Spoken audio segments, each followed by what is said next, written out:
What would drive a 16-year-old girl to plot the massacre of her own family? To not just imagine it, but to mastermind it and watch as it unfolded in her own home. This isn't fiction. This isn't Hollywood.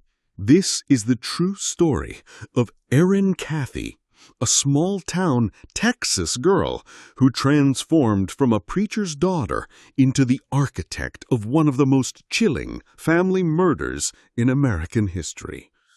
And the most terrifying part? She didn't just survive the fire. She started it. You're watching Dark Lore with Shadows. Subscribe now if you're ready to step into the darkest corners of true crime.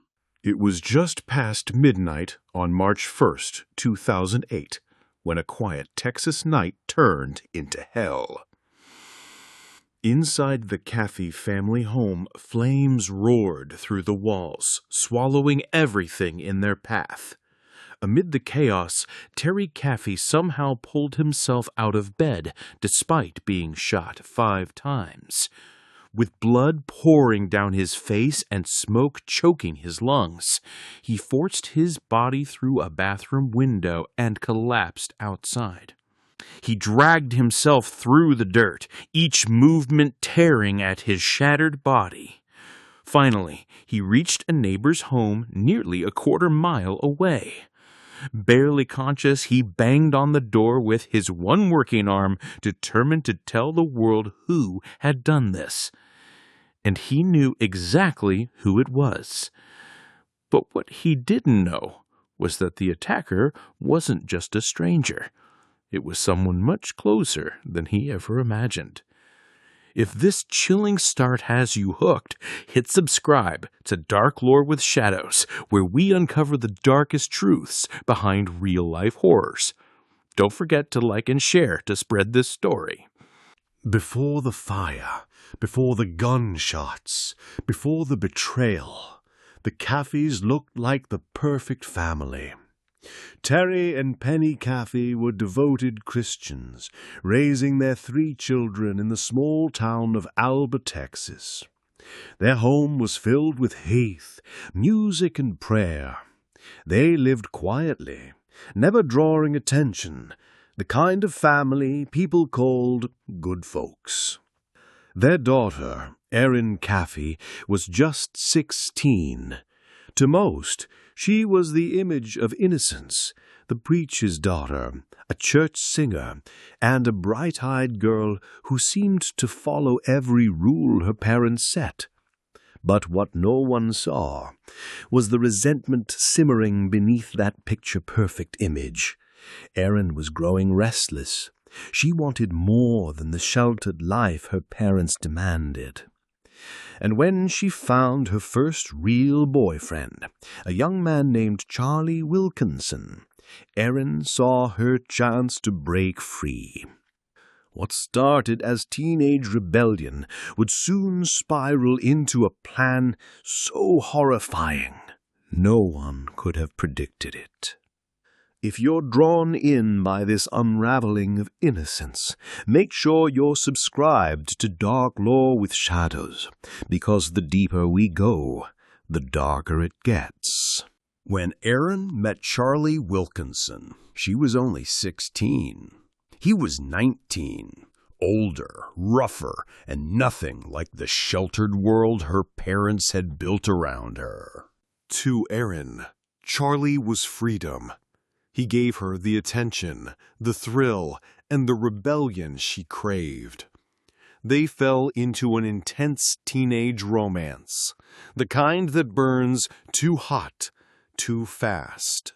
But to Terry and Penny Caffey, Charlie was trouble. They saw his temper, his influence, and the way their daughter was changing. The once sweet church-going Erin was becoming distant, defiant, and angry. Her parents laid down strict rules. They tried to keep her away from Charlie, but the more they resisted, the more determined Erin became. What should have been nothing more than a teenage crush twisted into something far darker, an obsession.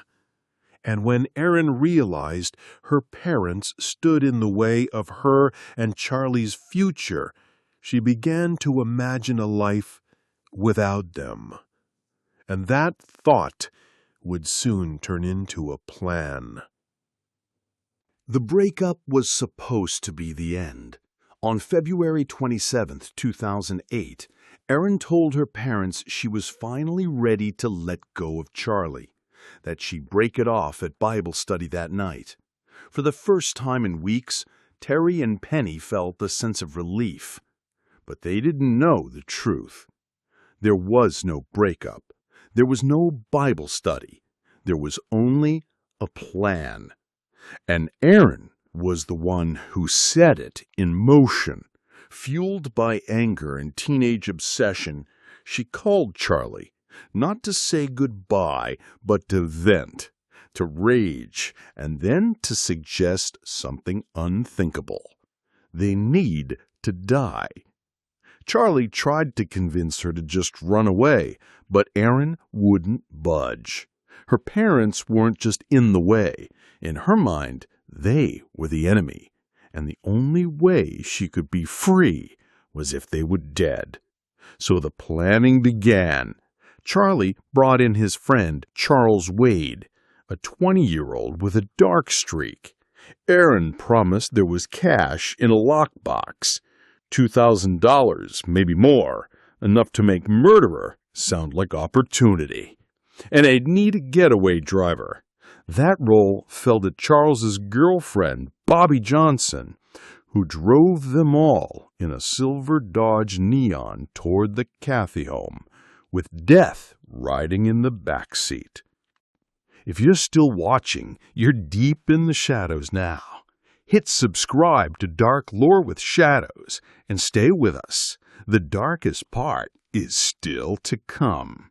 It was just past 1:30 a.m. on March 1st, 2008, when the Dodge Neon rolled up near the Caffey home for the first time. But they didn't go in. The family's dog started barking, loud, aggressive. The killers panicked. They aborted the plan and drove off. But Erin wasn't giving up.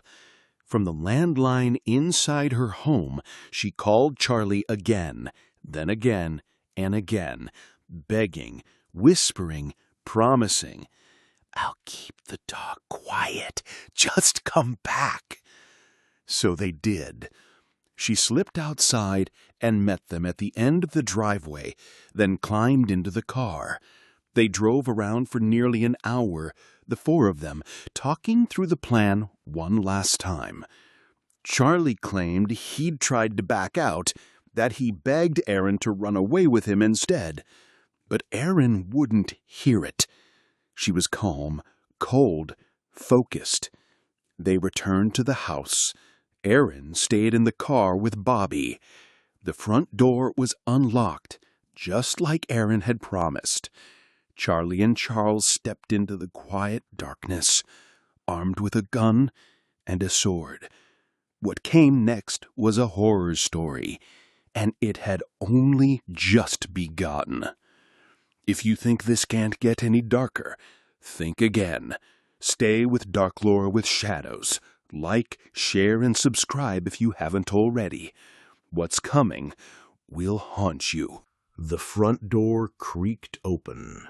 Charlie and Charles stepped into the quiet house like ghosts carrying death. Terry and Penny were fast asleep in their bedroom.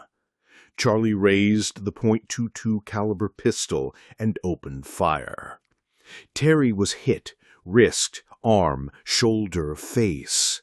The bullets tore through him, but he didn't die. Penny screamed. Charlie's gun jammed. He handed it to Charles, who cleared it and fired again. Then the sword came out. Charlie used it to nearly decapitate Penny Caffey. Terry fell behind the bed, unconscious but alive. And then he heard it, the voices of his sons, screaming, crying, begging. "Charlie, why are you doing this? No, Charlie, no!" Gunshots, silence.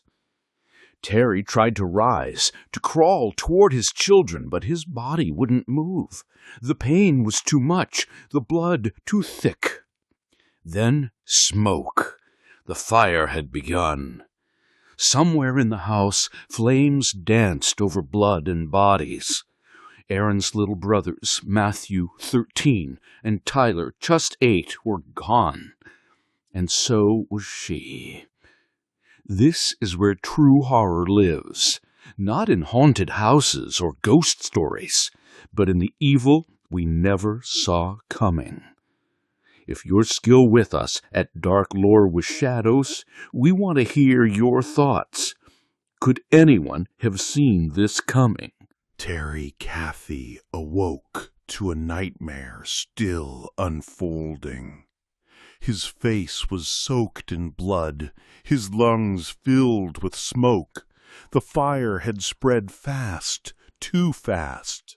The walls groaned, windows shattered, and heat curled around him like a living thing. He tried the hallway. Flames exploded in his face. Tried the kitchen, already engulfed. There was only one way out. Blinded and broken, with just one working arm, Terry stumbled into the bathroom and clawed open a small window. He didn't know if he'd make it. He didn't care. He hurled himself out, a 5-foot drop into the cold dirt. But he wasn't safe. He was bleeding, burned, and completely exposed. So he crawled, dragging his body through the grass, past the propane tank he'd collapsed behind, farther, farther, into the woods. No one came, so he kept going. Through branches, into a creek, then out again. Blood and mud soaked his clothes. Every inch forward felt like death. But Terry had one goal, to tell the world who did this. Finally, over 1,200 feet from the inferno, he reached a neighbor's porch. He pounded on the door with his remaining strength, and someone answered. He had survived the fire, but the worst truth was still waiting for him. If this real-life escape sounds like something out of a horror movie, remember, it really happened. Share this video and keep watching Dark Lore with Shadows as we uncover what Terry would soon learn next. At first, Terry thought he was dying. The ambulance raced through the dark towards Sulphur Springs. EMTs worked to stabilize him. Deputies leaned in close, asking the question he was desperate to answer. Who did this? With blood still running down his cheek, Terry whispered, "Charlie Wilkinson." He thought that would be the end, that he could die knowing justice had a head start. But Terry didn't die. Doctors at the trauma center in Tyler were stunned. The bullet had passed through his cheek, missed every vital organ. The others had gone through his arms and shoulder. He needed surgery, but he would live. And then came the news. His daughter, Erin, had survived. She'd been found safe, unharmed. For a moment, his broken heart felt a spark of hope. His sweet little girl had made it out. But that hope was short-lived. As investigators pieced together the scene and questioned Charlie, a darker truth emerged. Erin wasn't a victim. She wasn't lucky to survive. She was part of it. She had helped plan the entire thing. This is where the heartbreak turns to horror. If you're watching Dark Lore with Shadows, tell us in the comments, could you forgive someone for this? Especially if it was your own child? As Terry recovered in his hospital bed, desperate to see his daughter, detectives were already unraveling her lies. When deputies questioned Charlie Wilkinson, the truth spilled fast. He claimed Erin hadn't just known about the plan, she had created it. She called him the day before the murders, angry, vengeful, and insistent they need to die. Charlie said he'd tried to convince her to run away, but Erin had one solution: murder. Investigators were stunned. They had just found Erin clean, calm, and suspiciously untouched by fire, hiding out in the trailer Charlie had fled to. Her story? 2 men with swords broke in. They ordered her to lie on the floor. She blacked out. Next thing she remembered, she was at the trailer. She even claimed to be 14 years old, acted confused, timid, said, "They're coming after me." But there was one problem. She didn't smell like smoke. Anyone who's been near a house fire knows the stench sticks to your skin, your hair, your soul. But Erin? She smelled clean. Deputies were no longer seeing a traumatized survivor. They were looking at a manipulator, playing the part of the victim while blood still stained her family's home. When Charlie confessed, it sealed her fate. And as Erin rode in a car with her grandparents to visit her father in the hospital, a call came in. Place her under arrest. They pulled the car over. On the side of the road, Erin Caffey, 16 years old, was taken under custody for the brutal murder of her family. Monsters don't always hide in the shadows. Sometimes they ride in the passenger seat. Subscribe to Dark Lore with Shadows if you're ready to go deeper into this chilling betrayal. The facade crumbled fast. Back at the station, Charlie Wilkinson confessed and took Erin down with him. He'd told investigators everything. How Erin begged him to kill her parents. How she packed her suitcase in advance. How she gave him the code to the lockbox where her family kept their cash. He said she didn't just approve the plan, she designed it.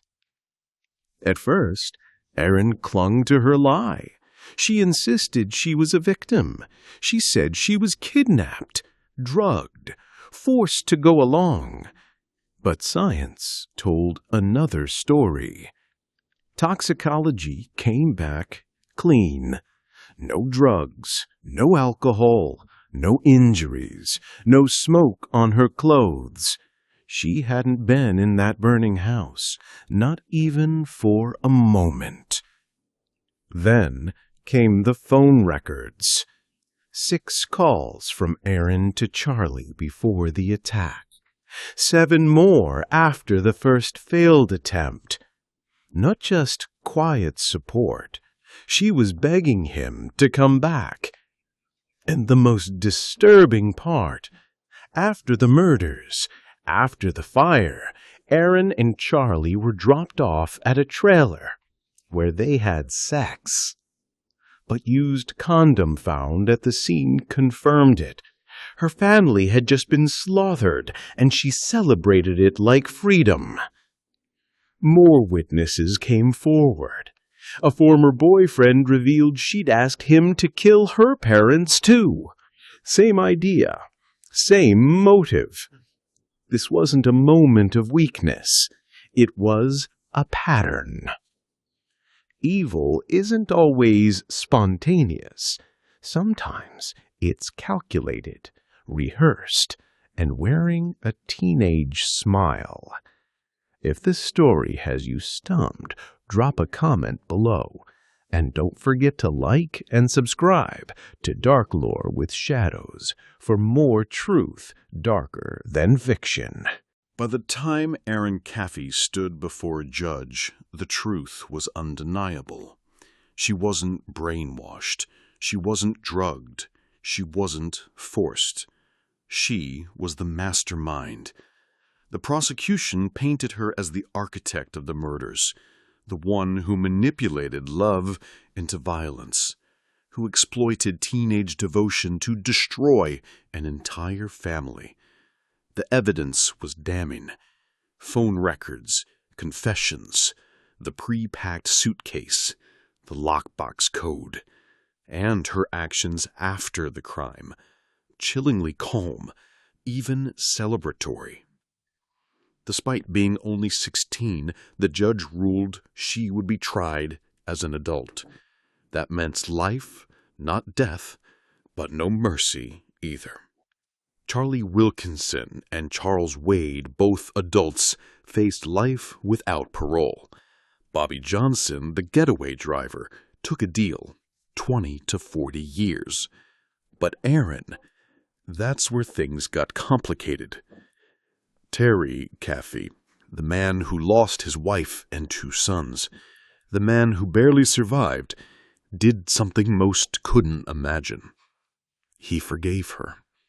He wrote a letter to the prosecution. My heart tells me there have been enough deaths. He begged them to spare his daughter the harshest sentence. And so the plea deal changed.